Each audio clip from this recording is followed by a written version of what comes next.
마은혁 급발진이라. 윤 대통령도 졸속 심판. 이 말 한번 우리가 곱씹어 볼 필요가 있는 것 같습니다. 왜 제가 그런 말씀을 드리나 하면 말입니다. 이것 때문이에요. 마은혁 헌법재판관 후보자 임명 보류 사건, 이거 갑자기 선고가 연기됐습니다. 선고 예정일은 2025년 2월 3일 오후 2시였거든요. 그런데 이게 갑자기 2시간 전에 이거 선고 예정일이 연기됐어요. 그러면서 변론 재개일을 오히려 발표를 했습니다. 2025년 2월 10일 오후 2시가 일주일 후죠. 일주일 후에 변론을 재개한다는 거예요. 선고를 한다는 게 아닙니다. 변론을 재개하는 것으로 바꿨습니다. 이야, 대한민국 최고의 헌법기관인 헌법재판소가 선고 예정일 2시간을 앞두고 이거 변경했다. 놀랍죠. 지금 이거는 여러분 진짜 대한민국이 깜짝 놀라고 대한민국의 사법부가 완전히 흔들리는 그런 대사건이라고 저는 생각합니다. 그만큼 말입니다. 마은혁 이 헌법재판관에 대한 임명 보류 사건에 대한 게 결국 말입니다. 졸속이었다는 거예요. 이게 국회의장 우원식 국회의장이 권한쟁의 심판을 제기했고요. 또 헌법소원도 민간에서 제기를 했습니다. 그런데 이게 너무 급하게 졸속하게 끌고 갔다는 겁니다. 사실 이거 여러분들하고 이미 말씀을 많이 드렸습니다. 마은혁 재판관 후보자 임명 보류 권한쟁의 사건의 주요 논란 3가지 큰 논란이 있는데 첫 번째가 청구인 자격이다. 여야 합의도 없이 우원식 국회의장 마음대로 그렇게 권한쟁의 심판을 할 수 있느냐 이 말이고요. 헌법재판소의 졸속재판진에 변론 한번 하고 한 달 만에 선고기일을 잡았습니다. 변론 재개 신청하자 3시간 만에 기각했어요. 말이 안 되잖아요. 여야 합의가 됐는지 사실관계를 추가로 따져야지 이게 되는 거 아니겠습니까? 게다가 대통령의 임명권자령, 대통령은 대통령목만 임명한다? 그러면 대통령이 무슨 나라의 귀둥입니까? 아니잖아요. 임명 안 할 재량도 대통령에게 있다. 이게 계속 논란이 되고 있었거든요. 그 논란이 결국은 헌법재판소에서 받아들인 겁니다. 왜 연기를 했느냐 그 내용을 우리가 들여다봤더니 청구인 자격에 대해서는 국회 의결이 있어야 된다 이런 얘기가 계속 나오는 겁니다. 청구인 자격에 대한 재판부의 조사가 반드시 있어야 된다. 이게 법조계의 반응이고요. 또 마은혁 후보자의 여야 합의 여부 부분 이거 미확인했다는 거죠.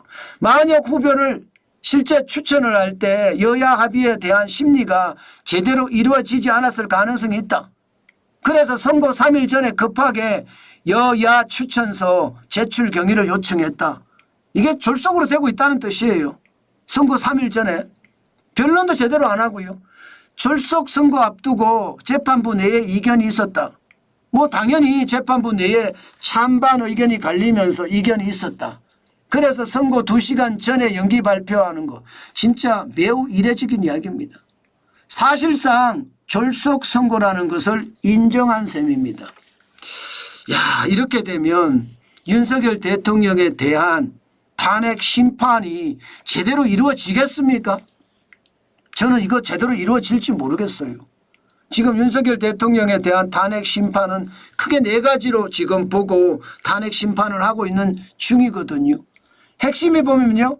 국회활동 금지를 왜 시켰냐. 정치활동 금지를 시키면 안 된다. 비상계엄일 하더라도 말입니다. 그리고 포고령 작성이나 공포 이 부분에 대해서도 논란의 여지가 굉장히 많잖아요. 그죠? 게다가 2번째가 비상입법기구를 만들으라는 쪽지를 최상목 대통령 권한대행에게 줬다는 준 적 없다 이거예요. 준 적 없다. 국회에 군 투입하고 군경 투입하고 국회의원 끌어내라고 지시했다는데 의원이 아니라 먼저 들어가 있던 요원들을 빼라고 했다. 그거는 말입니다. 이미 밝혀진 사실이에요. 정치인과 법조인 등에 대해서 체포 지시를 했다. 정치인 체포 지시하라고 한 적 없다. 굉장히 다르잖아요. 그러면 여러분 이게 다툼이라는 게 아 다르고 어 다르고요. 또 다툼이라는 게 사람의 인지적인 어떤 상황을 가지고 판단하는 것 그런 것도 있을 수 있거든요. 왜냐하면 말의 일관성이 있는 건지 이런 게 굉장히 중요하잖아요.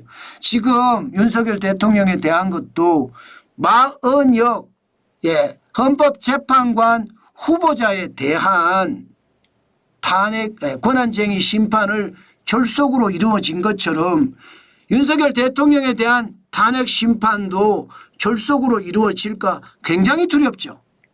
아마 어느 누구도 이거 두려워 안 하는 사람이 없을 겁니다. 저는 늘 말씀을 드립니다. 기울어진 운동장이 되면 안 됩니다. 이게 기울어진 운동장에서 모든 판단을 하면 이것은요 자유민주주의가 아닙니다. 자유민주주의는 평평한 운동장에서 제대로 된 심판을 내려야 되는 게 자유민주주의예요. 저는 헌법재판관들이 그렇게 말입니다. 편향돼 있을 줄 사실 잘 몰랐어요. 기왕이면 헌법재판관이니까 대한민국의 최고의 재판관이니까 뭐 기본적으로 합리적인 이성을 가지고 있고 객관적인 판단 기준을 가지고 있을 거다. 여기에 가장 중요한 것 법관의 양심이라는 것도 있지만 헌법이라는 법률이 있습니다. 그리고 민주적 절차라는 게 있습니다. 이 두 가지가 제대로 지켜져서 저는 판단되는 줄 알았는데 이번에 보니까 그렇지도 않잖아요. 이 재판관 마음대로고 헌법재판관 자기가 이거 하면 이거 하고 저거 하면 저거 하고 완전히 솔직히 개판 5분 전이잖아요. 그렇게 따져보면 앞으로 윤석열 대통령에 대한 재판도 졸속이 되면 안 됩니다. 절대로 졸속 재판이 돼서는 안 되고요. 아주 치밀한 그것도 이성적 판단이 아니라 이게 감성적 판단으로 일어나서는 절대 안 됩니다. 그렇게 되면 대한민국의 상황은 점점 나빠질 겁니다. 그만큼 말입니다. 지금 대한민국은 백척간두입니다. 이럴 때 자유민주주의와 시장경제가 잘 지켜지는 것 이게 결국은 대한민국을 살리는 길이다. 저는 그렇게 생각합니다. 제발 기울어진 운동장에서 판단하지 말아야 된다. 그 말씀 오늘도 강조합니다.